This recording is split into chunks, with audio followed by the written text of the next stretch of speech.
Viewers, এর আগের Malaysia ট্যুরের ভিডিওগুলোতে আমি মালয়েশিয়ার বড় বড় শপিং মল এবং টপ ব্র্যান্ডেড শোরুমগুলোর ভিডিও শেয়ার করেছিলাম, যেগুলো অনেক এক্সপেন্সিভ। কিন্তু আজকের ভিডিওটা হচ্ছে জালান পেটালিং স্ট্রিট মার্কেট, যেটা হচ্ছে মালয়েশিয়ার চায়না টাউন বলা হয়। আর এখানে আপনি সব কম দামে জিনিস কিনতে পারবেন। শুধু তাই না, আপনি ওদের সাথে দামাদামিও করতে পারবেন। বলতে গেলে আমাদের দেশের গাউসিয়া মার্কেটের মতোই হচ্ছে ওই দেশের চায়না টাউন। সব কিছুই পাবেন রীতিমতো কম দামে। এই চায়না টাউনে আপনি অনেক দেশেই পাবেন।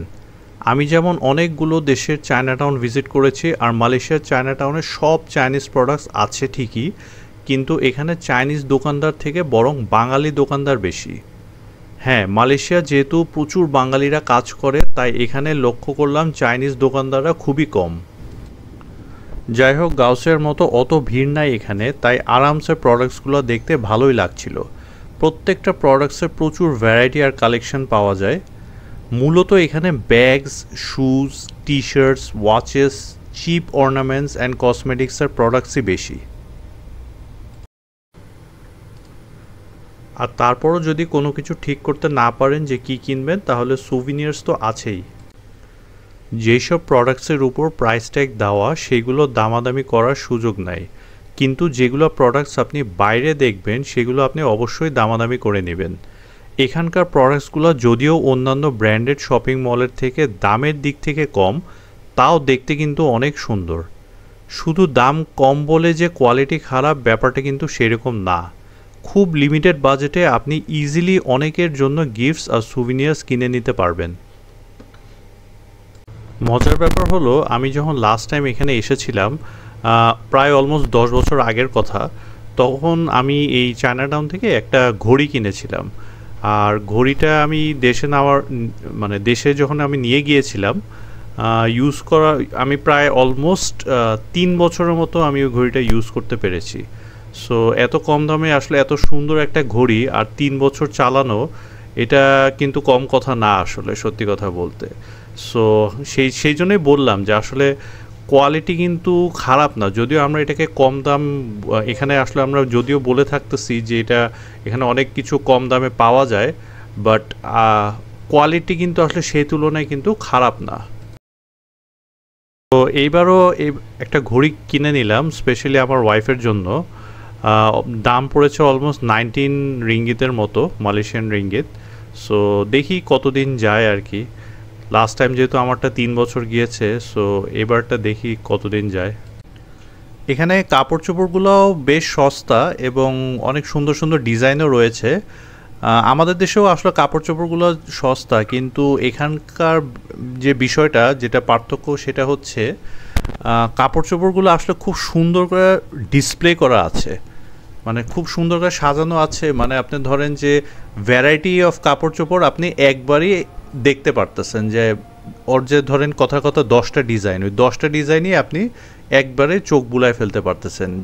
আর আমাদের এখানে যেটা হয়, ধরেন আমরা যদি কোনো হকার্স মার্কেটে যাই কাপড় চোপড় কিনতে, তখন দেখা যায় যে আসলে ভিতরে অনেক ওদের শেলফের ভিতরে থাকে, যেটা ওরা বের করে করে দেখায়। 2-1টা হয়তো সাজানো, জায়গার অভাবে ওরা 2-1টা সাজানো থাকে, বাট আমরা যখন দেখতে চাই সাইজ বা ডিজাইন, আরও ডিজাইন আছে, তখন ওরা বের করে করে দেখায়।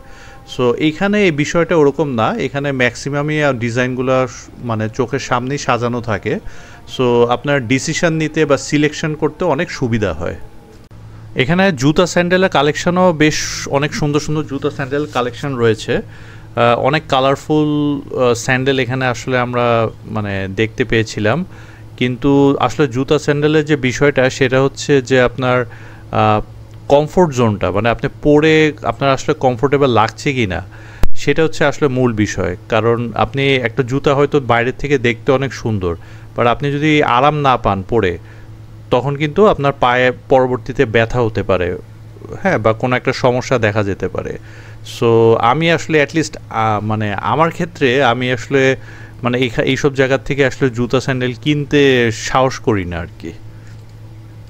মালয়েশিয়াতে একটা স্টোর দেখা যায় যেটার নাম হচ্ছে প্যান্ডা আইস। এইটাও একটা রিটেল স্টোর। এখানে আপনার কম দামি জিনিসই অনেক সুন্দর করে সাজানো থাকে আর কি। সো এখানে এই প্যান্ডা আইসটা আমরা মালয়েশিয়ার কুয়ালালামপুরে, স্পেশালি কুয়ালালামপুরে অনেকগুলো জায়গায় দেখেছি। আর চায়না টাউনে আসার পরে এখানেও দেখলাম যে এখানেও একটি বড় প্যান্ডা আইসের স্টোর রয়েছে।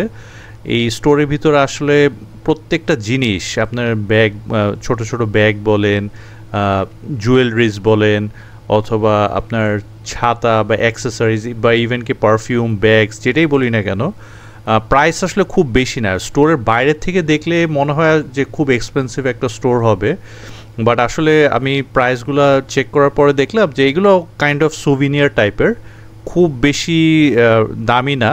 কিন্তু হয়তো রাস্তায় যেগুলো বিক্রি হচ্ছে ওগুলোর থেকে একটু দাম বেশি, বাট ইজিলি এটা আপনি মানে কাউকে গিফট হিসেবে কোনো কিছু এখান থেকে পারচেস করলে বা নিজে যদি ইউজ করতে চান সেটাও আপনি করতে পারেন। এখানে মানে খুব সুন্দর সুন্দর প্রোডাক্টস আপনি ইজিলি পেয়ে যাবেন এই প্যান্ডা আইস থেকে। প্যান্ডা আইসকে আসলে রিটেল স্টোর বললেও ভুল হবে, কারণ এটা বেশ কয়েকটা ফ্লোর নিয়ে বানানো, প্রায় বলতে গেলে একটা শপিং মলের মতোই আর কি। যেমন আমরা গ্রাউন্ড ফ্লোরে অনেক অ্যাক্সেসরিজ জিনিসগুলো দেখছি, সেরকমই আপনার ফার্স্ট ফ্লোর বলেন বা সেকেন্ড ফ্লোর বলেন, ওখানে আবার জামা কাপড়, মেন্স, ওমেন্স, চিলড্রেন সেকশন আলাদা আর কি। So it's kind of a shopping mall, ছোট বাট খুবই সুন্দর এবং স্পেশিয়াস, আর সব কিছু মানে খুব সুন্দর করে সাজানো রয়েছে প্যান্ডাইসে। এখানে আরেকটা যে জিনিসটা ভালো লেগেছে সেটা হচ্ছে পুরা চায়না টাউনে আপনার, যদিও এখানে সবাই জানে যে এখানে জিনিসপত্রগুলো কিছুটা কমে পাওয়া যায়, বাট স্টিল এখানে ভিড় ওরকম দেখা যায় না আর কি, মানে মানুষজন কম। সো এখানে খুব সুন্দরভাবে এবং ফ্রিলি হাঁটা চলাফেরা আমরা করতে পেরেছিলাম। সো এই জিনিসটা আমার কাছে খুবই ভালো লেগেছে আর কি। হ্যাঁ, যে মানে আরাম করে করে জিনিসপত্রগুলো দেখছি। হ্যাঁ, মানে কিছু যেটা ভালো লাগছে ওখানে আবার কতক্ষণ দাঁড়িয়ে দামাদামি করছি। সো মানে ওরকম ভিড় নাই, সোজা কথা বলতে যে ওরকম ভিড় নাই। সো এই জিনিসটা আমার কাছে খুব ভালো লেগেছে আর কি। আমি থাইল্যান্ডে চায়না টাউনেও ঘুরেছিলাম, সিঙ্গাপুর, চায়না, সব জায়গার চায়না টাউনই আসলে ঘোরা হয়েছে।